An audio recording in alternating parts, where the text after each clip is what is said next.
It is a particularly interesting location for me to be sitting today, given that over a decade ago I sat in this very chair right here in the European Union Parliament. And at that time, I warned the world of what was coming. During that conversation that was hosted at the time by the Green and EFA and a number of the other parties of the European Union's various representations, we were having a conversation on whether Europe should adopt the United States policy of allowing for the patents on biologically derived materials. And at the time, I urged this body, and I urged people around the world, that the weaponization of nature against humanity had dire consequences. Tragically, I sit here today with that unfortunate line that I don't like to say, which I told you so. But the fact of the matter is, we're here not for a reprisal on past decisions. We're here to actually, once again, come to the face of the human condition and ask the question, who do we want to be? What do we want humanity to look like? And rather than seeing this as an exercise in futility, which is very easy from time to time when you're in the position I'm in, I actually see this not as an exercise in futility. I see this as one of the greatest opportunities that faces us, because we now have a public conversation, which is now front and center in people's minds. When this was an esoteric conversation about biological patents, nobody cared. But when that conversation came home, then it became something people can care about. So I'm actually quite grateful for this opportunity. I thank the members of Parliament for hosting this. I thank all of the translators who, I apologize in advance. I will use terminology that is probably very difficult to translate, so my apologies. And I'd also like to acknowledge the fact that many of you are aware of my involvement with this, in large part due to the amazing work of my wonderful wife, Kim Martin, who encouraged me at the very early days of this pandemic to get on front of the camera and talk about all the information that I had been sharing among very small groups around the world. And it was, in fact, her encouragement that put me in a place where many of you have heard what I have to say. Ironically, the world that I came from, that used to be very popular, my CNBC and Bloomberg presentations, which were televised on mainstream media around the world, was an audience that I lost. I can confidently say COVID diminished my fame. But I can also confidently say that I'd rather stand among the people with whom I'm standing today than any of the folks that were part of that previous world. So this is a much better place to be. My role today is to set the stage for this conversation in a historical context, because this did not come in the last 3 years. This did not come in the last 5 or 6 years. This actually is an ongoing question that probably began here in Europe in the early stages of the mid-1900s, but certainly by 1913, 1914, this conversation started right here in Central Europe. The pandemic that we alleged to have happen in the last few years also did not happen overnight. In fact, the very specific pandemic using coronavirus began in a very different time. And we'll try to advance the slides here with one of these things. Oh, there we go. Most of you don't know that coronavirus as a model of a pathogen was isolated in 1965. Coronavirus was identified in 1965 as one of the first infectious replicatable viral models that could be used to modify a series of other experiences of the human condition. It was isolated once upon a time associated with the common cold. But what's particularly interesting about its isolation in 1965 was that it was immediately identified as a pathogen that could be used and modified for a whole host of reasons. And you heard me correctly, that was 1965. And by the way, these slides are public domain. You're welcome to look at every single reference. Every comment that I made is based on published material, so do make sure that you look at those references. But in 1966, the very first COV coronavirus model was used as a transatlantic biological experiment in human manipulation. And you heard the date, 1966. I hope you're getting the point of what I'm saying. This is not an overnight thing. This is actually something that's been long in the making. A year before I was born, we had the first transatlantic coronavirus data sharing experiment between the United States and the United Kingdom. And in 1967, the year I was born, we did the first human trials on inoculating people with modified coronavirus. Isn't that amazing? 56 years ago, the overnight success of a pathogen that's been 56 years in engineering. And I want that to chill with all of you. Where were we when we actually allowed, in violation of biological and chemical weapons treaties, where were we as a human civilization when we thought it was an acceptable thing to do to take a pathogen for the United States and infect the world with it? Where was that conversation? And what should have been that conversation in 1967? That conversation wasn't had. Ironically, the common cold was turned into a chimera in the 1970s. And in 1975, 1976, and 1977, we started figuring out how to modify coronavirus by putting it into different animals, pigs and dogs. And not surprisingly, by the time we got to 1990, we found out that coronavirus as an infectious agent was an industrial problem for two primary industries, the industries of dogs and pigs. Dog breeders and pigs found that coronavirus created gastrointestinal problems, and that became the basis for Pfizer's first spike protein vaccine patent, filed, are you ready for this, in 1990. Did you hear what I just said? 1990. Operation Warp Speed? I'm sorry. Where's the warp and the speed? Pfizer, 1990, the very first spike protein vaccine for coronavirus. Isn't that fascinating? Isn't it fascinating that we were told that, well, the spike protein is a new thing. We just found out that that's the problem. No. As a matter of fact, we didn't just find out it was not just now the problem. We found that out in 1990 and filed the first patents on vaccines in 1990 for the spike protein of coronavirus. And who would have thought? Pfizer. Clearly the innocent organization that does nothing but promote human health. Clearly Pfizer. The organization that has not bought the votes in this chamber and in every chamber of every government around the world. Not that Pfizer. Certainly they wouldn't have had anything to do with this. But oh yes, they did. And in 1990, they found out that there was a problem with vaccines. They didn't work. You know why they didn't work? It turns out that coronavirus is a very malleable model. It transforms and it changes and it mutates over time. As a matter of fact, every publication on vaccines for coronavirus from 1990 until 2018, every single publication concluded that coronavirus escapes the vaccine impulse, because it modifies and mutates too quickly for vaccines to be effective. And since 1990 to 2018, that is the published science, ladies and gentlemen. That's following the science. Following the science is their own indictment of their own programs that said it doesn't work.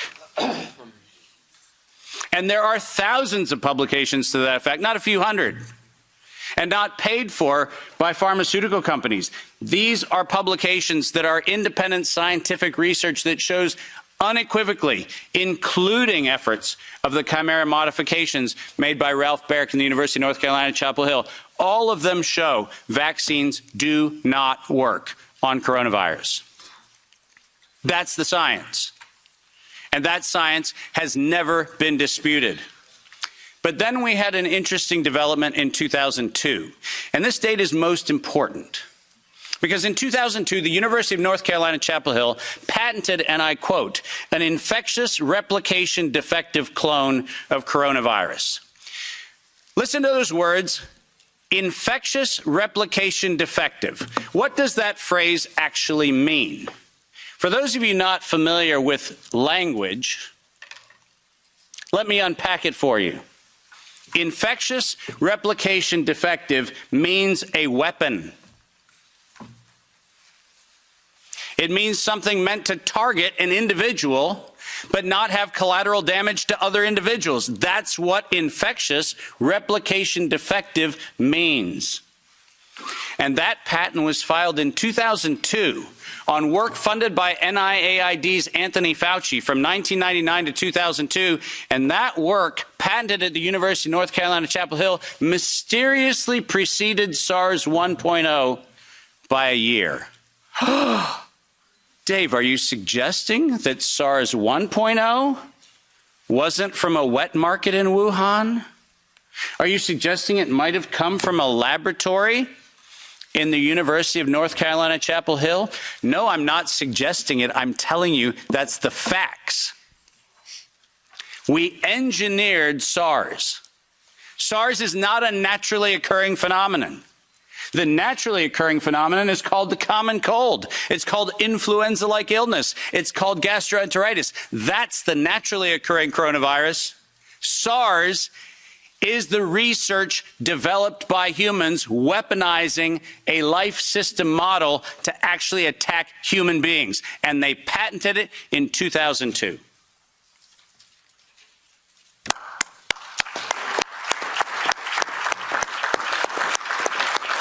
And in 2003, giant surprise, the CDC filed the patent on coronavirus isolated from humans in violation, once again, of biological and chemical weapons treaties and laws that we have in the United States. And I'm very, very precise on this. The United States likes to talk about its rights and everything else and the rule of law and all the nonsense that we like to talk about. But we don't ratify treaties about, I don't know, defending humans. We conspicuously avoid that. We actually have a great track record of advocating for human rights and then denying them when it comes to actually being part of the international community, which is a slightly problematic thing. But let's get something very clear. When the CDC in April of 2003 filed the patent on SARS coronavirus isolated from humans, what did they do? They downloaded a sequence from China and filed a patent on it in the United States. Any of you familiar with biological and chemical weapons treaties knows that's a violation. That's a crime. That's not an innocent oops. That's a crime. And the United States Patent Office went as far as to reject that patent application on 2 occasions until the CDC decided to bribe the Patent Office to override the patent examiner to ultimately issue the patent in 2007 on SARS coronavirus. But let's not let that get away from us, because it turns out that the RT-PCR, which was the test that we allegedly were going to use to identify the risks associated with coronavirus, was actually identified as a bioterrorism threat by me in the European Union-sponsored events in 2002 and 2003, 20 years ago. That happened here in Brussels and across Europe. In 2005, this particular pathogen was specifically labeled as a bioterrorism and bioweapon platform technology. Described as such. That's not my terminology that I'm applying to it. It was actually described as a bioweapons platform technology in 2005. And from 2005 onwards, it was actually a biowarfare enabling agent, its official classification from 2005 forward. I don't know if that sounds like public health to you. Does it? Biological warfare enabling technology. That feels like not public health. That feels like not medicine. That feels like a weapon designed to take out humanity. That's what it feels like. And it feels like that because that's exactly what it is. We have been lured into believing that EcoHealth Alliance and DARPA and all of these organizations are what we should be pointing to, but we've been specifically requested to ignore the facts. that over $10 billion have been funneled through black operations through the check of Anthony Fauci and a side-by-side ledger where NIAID has a balance sheet and next to it is a biodefense balance sheet equivalent dollar-for-dollar matching that no one in the media talks about. And it's been going on since 2005. Our gain-of-function moratorium, the moratorium that was supposed to freeze any efforts to do gain-of-function research. Conveniently, in the fall of 2014, the University of North Carolina, Chapel Hill received a letter from NIAID saying that while the gain-of-function moratorium on coronavirus in vivo should be suspended, because their grants had already been funded, they received an exemption. Did you hear what I just said? A biological weapons lab facility at the University of North Carolina, Chapel Hill, received an exemption from the gain-of-function moratorium so that by 2016, we could publish the journal article that said, SARS coronavirus is poised for human emergence in 2016. And what, you might ask, Dave, was the coronavirus poised for human emergence? It was WIV1, Wuhan Institute of Virology Virus 1. Poised for human emergence in 2016 at the proceedings of the National Academy of Sciences, such that by the time we get to 2017 and 2018, the following phrase entered into common parlance among the community. There is going to be an accidental or intentional release of a respiratory pathogen. The operative word, obviously, in that phrase, the word release. Does that sound like leak? Does that sound like a bat and a pangolin went into a bar in the Wuhan market and hung out and had sex and lo and behold, we got SARS-CoV-2? No. Accidental or intentional release of a respiratory pathogen was the terminology used, and 4 times in April of 2019, 7 months before the allegation of patient number 1, 4 patent applications of Moderna were modified to include the term accidental or intentional release of a respiratory pathogen as the justification for making a vaccine for a thing that did not exist. Keep going. If you have not done so, please make sure that you make reference in every investigation to the premeditation nature of this, because it was in September of 2019 that the world was informed that we were going to have an accidental or intentional release of a respiratory pathogen so that by September 2020, there would be a worldwide acceptance of a universal vaccine template. That's their words, right in front of you on the screen. The intent was to get the world to accept a universal vaccine template, and the intent was to use coronavirus to get there. And the last slide. This isn't advancing, so if I could have somebody do it. Let's read this, because we have to read this into the record everywhere I go. Until an infectious disease crisis is very real, present, and at the emergency threshold, that is often largely ignored. To sustain the funding base beyond the crisis, he said, we need to increase the public understanding for the need for medical countermeasures such as a pan-influenza or pan-coronavirus vaccine. A key driver is the media, and the economics will follow the hype. We need to use that hype to our advantage to get to the real issues. Investors will respond if they see profit at the end of the process. Sounds like public health? Sounds like the best of humanity? No, ladies and gentlemen, this was premeditated domestic terrorism stated at the proceedings of the National Academy of Sciences in 2015, published in front of them. This is an act of biological and chemical warfare perpetrated on the human race, and it was admitted to in writing that this was a financial heist and a financial fraud. Investors will follow if they see profit at the end of the process. Let me conclude by making 5 very brief recommendations. The last slide. Nature was hijacked This whole story started in 1965 when we decided to hijack a natural model and decide to start manipulating it. Science was hijacked when the only questions that could be asked were questions authorized under the patent protection of the CDC, the FDA, the NIH, and their equivalent organizations around the world. We didn't have independent science. We had hijacked science. And unfortunately, there was no moral oversight in violation of all of the codes that we stand for. There was no independent, financially disinterested, independent review board ever impaneled around coronavirus, not once. Not once. Not since 1965. We do not have a single independent IRB ever impaneled around coronavirus. So morality was suspended for medical countermeasures. And ultimately, humanity was lost because we decided to allow it to happen. Our job today is to say, no more gain-of-function research, period. No more weaponization of nature, period. And most importantly, no more corporate patronage of science for their own self-interest unless they assume 100% product liability for every injury and every death that they maintain. Thank you very much.